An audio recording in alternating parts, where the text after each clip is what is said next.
What's a game where you can find gold, socially accepted alcoholism? Well, I guess not entirely socially accepted. I mean, just look at the contempt in this dwarf's eyes, so full of hatred and rage. And a butcher who doubles as an amusement park ride while also simultaneously trying to chop your weird dwarven toe off. I mean, just look at that thing. That is, of course, OreBound. Welcome, and my name is Varus. I hope you enjoy the video. Despite the airship blimp drop-off, this is not a battle royale game. This is actually a dwarven-style automation factory game. Goodbye forever. Conveniently, we seem to be dropped off by this ancient stone which the game wants us to read. 3 kings, 3 brothers, useless words, ward off those who oppose us, and reclaim this land. So, to my understanding, this ancient stone is obviously dwarven propaganda to encourage us to kick out the locals, cut down all the trees, and exploit the natural resources of this land to build a factory, and I am totally game. And it looks like to help us do that, we have this King's Quest board. Accomplish the King's Quest and become the strongest dwarf. Which leads us to our first quest of pick up random stuff you find on the floor and turn it into a person. But now we have an important choice to make, where to put down our starting location. With a beautiful world like this, there's so many options to choose from. But instead, I think this patch of bare soil with no trees is more fitting for our cause. First things first, I think we ought to put down this King's Quest board and figure out what the game wants us to do. And plus, we finally have a friend. And ooh boy, he does have a lot to say. But I can't just go out and acquire these items and leave him all by himself, so we're just gonna build him a little friend there. And what if he gets tired of him while we're out adventuring and he needs a friend? But what if he gets bored and needs a friend? And he gets bored. Oh. Well, I'm out of materials to build you a friend, so this'll just have to do. And now that we've trapped ourselves in a prison of angry bearded men, I guess we can see what they want. Unfortunately, I think a lot of these things are going to take wood and stone to accomplish. And more unfortunately, these guys are made of wood and stone, and I seem to be trapped in here. So, we're just going to have to make a way out. Here's an aerial shot of our mosh pit of newfound friends, and for anybody that was curious, you can in fact stick these in the side of walls, so we now have a floating satellite moon that is covered in angry bearded men. I guess now we should probably do what the game wants us to and just build all of the following. We'll start off by building this guy who strangely looks like a mole. And then we can start our own economy where I am the only contributing person, and this guy appears to be wearing denim pajamas and a leather fanny pack. Interesting choice. Then after some iron smelting in the furnaces and some blacksmithing, we can officially complete all of the tasks in the beginning section of the King's Board. Now we did just unlock a whole bunch of stuff, so let's go through that really quick. This is your research station. This man is the physical embodiment of a tech tree. Welcome! You bribe this strange little man with crazy eyes via material and money. He then gives you permission to build all of the stuff that you want to build after you pay him the required amount. And oh boy, does that get $1 million, $10 million. That is crazy for one thing. That's actually insane.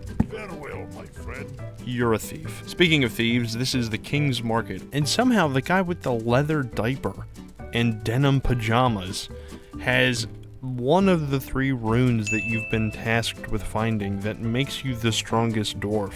Is it really the rune that makes the strongest dwarf, or is it the diaper? Just give me the rune. Oh goodness. Oh, ugh. That's terrifying. Why can I see only the eyeballs, teeth, and beard of this man? And the diaper. What about you, Mr. Mole Man? Can I see your eyeballs and teeth? Oh, ew. This one's even worse because he doesn't move. And why are the goggles part of the eyeballs?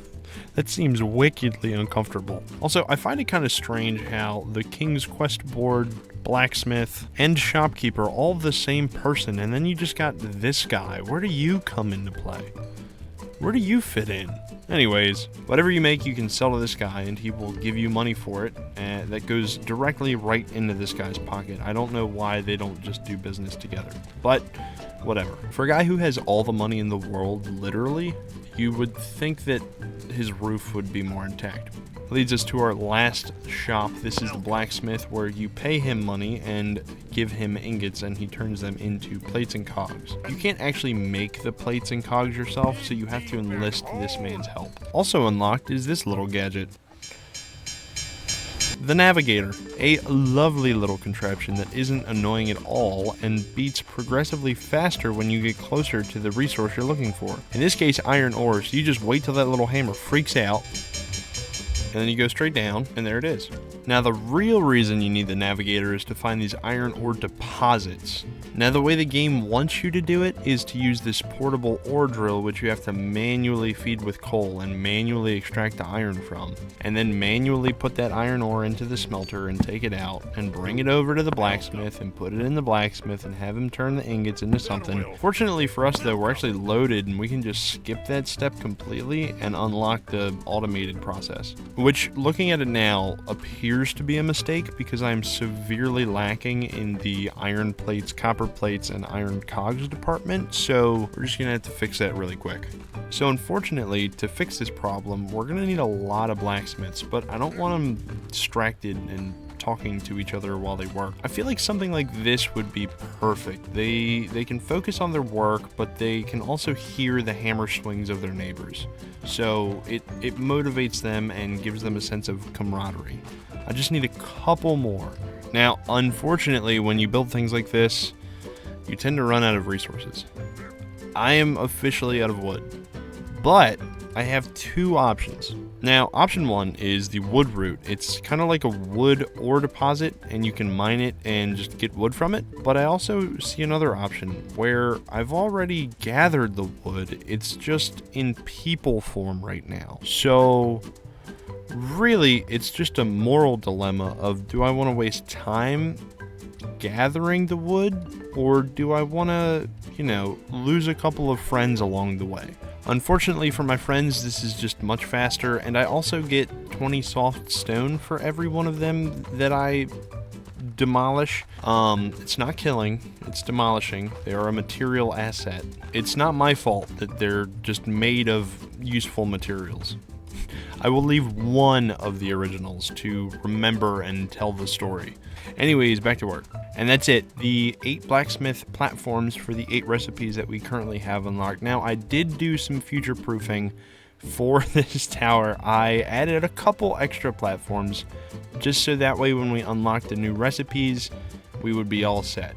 Now, if you notice, there is a bridge at the top leading all the way over there and then down. That is because after I built this, I decided if we went up, we should probably go out as well and see what we could find, and I will show you that now. So you just have to make your way up the spiral staircase. It's also mandatory that you almost fall off when you're at the top. It's good for the heart.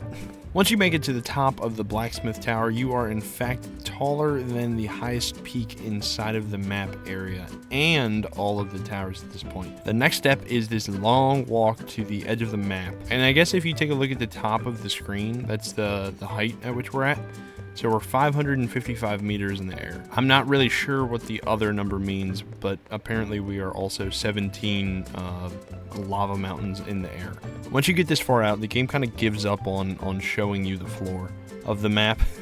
So you can see all the iron, coal, and copper deposits. The blue and the red, I'm not sure what that is yet, but there's one way to find out, and that's down.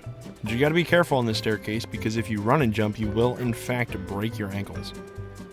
Once you reach the bottom of the staircase, I did try to go back into the world to see if the ground would generate.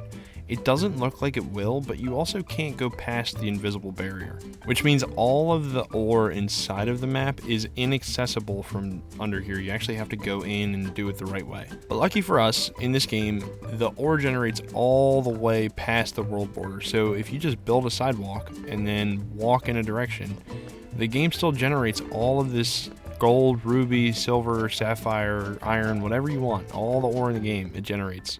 So needless to say, I don't think money is going to be an issue in this game anymore, which is fantastic because that opens the door to so many other things. So I'm going to do some off-camera mining, and I'll get back with you with the results.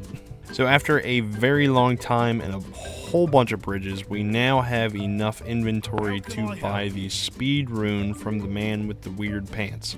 Fortunately for us, he has unlimited gold and we can just sell him all of this in one fell swoop. I unfortunately cannot hold $40,000. So we have to buy a bank. So now we have the bank, and we have a spot to store all of our money. We now have this massive hoard of money that was gained by perfectly legal means, no exploits or whatever, held by this guy who suspiciously looks like the shopkeep, and you can tell from the leather fanny pack. You can't just change your pants and become a different person, guy. You can see we have 40,000 coins here, which is just enough to buy the speed rune. Yes, dig deep and hold. I know. So then we can just buy this speed rune, which increases run speed and actually is one of the 3 runes that you're looking for in this world. Somehow this guy got his hands on it. Yes, dig deep and hold. Thank you. So this is your walking speed, and then you go to your normal sprint, and then you go to your speed rune sprint, which is pretty quick. I'd say it's about double of the normal running speed, which is pretty handy. Although I thought it would be passive. That would be a cool change, but this game is still pretty early, so maybe they'll update it later. Well, I think this has been a great start. Oh my goodness. Well, I think this has been a great start to this game. I really enjoy it. If you want to check out OreBound, it's on Steam. This is not a sponsored video, but it is a very fun game that you should go look at. I think next time we might try to vaporize some mountains or potentially the whole map. Who knows? And if you really enjoyed this video, leave a comment. I love talking to y'all, and I will see you in the next one. Oh yeah, I forgot to mention, if you fall out of the world, you just catch on fire and turn into a flaming backpack. And this is a message for the game developer. If you're not the game developer, don't listen. This has been a super fun game to play, and I can tell that a lot of hard work went into this, so I just wanted to thank you for making it. I hope it keeps getting updates and progressively gets better and better with each one, and I can't wait to see what gets added or changed in this game. And that's it. See you in the next video.